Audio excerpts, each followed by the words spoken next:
Man invades his neighbors, regrets it when they get revenge.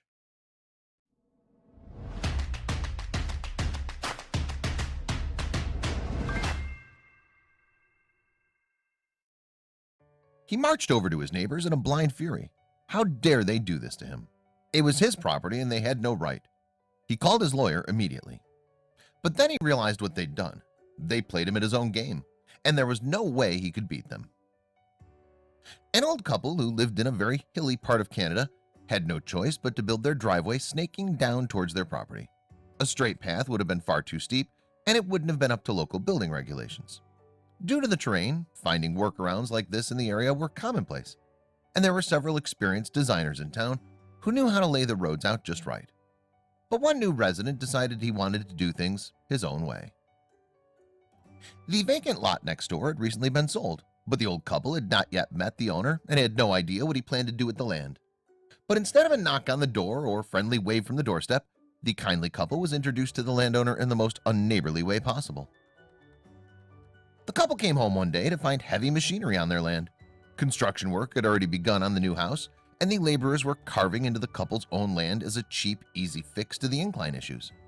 Thinking it could have all been an honest mistake, the old man asked one of the workers if he could speak to the owner, but his response made the situation even more infuriating.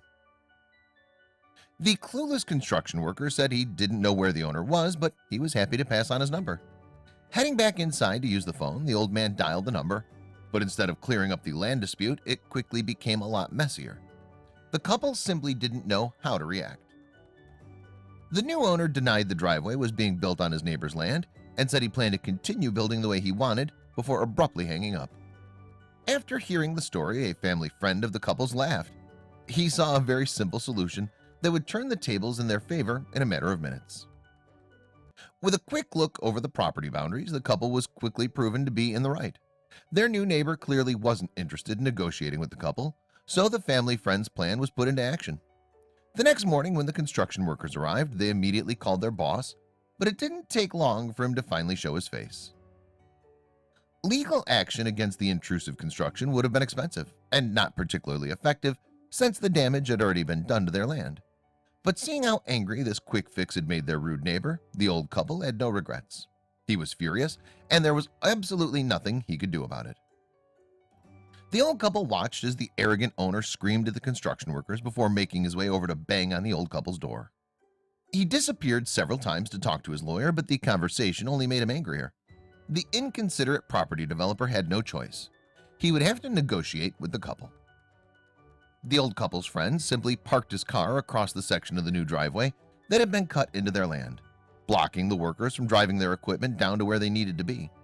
Seeing no alternative, the neighbor invited the old couple to talk with his lawyer to find a resolution. One brief negotiation later, and the old couple came to a significant financial agreement with their new neighbor to allow him to legally build the driveway on their land. After all, they had little use for the extra plot. In fact, had he asked them nicely, they would have happily relinquished the right to their property free of charge. To say thank you, the couple lavished their clever friend with more cases of beer than he could possibly drink, and certainly more than enough to keep him over the legal driving limit, preventing him from moving the car until the settlement cleared. Should these things be dealt with through the legal system, or is taking the law into your own hands sometimes the best solution?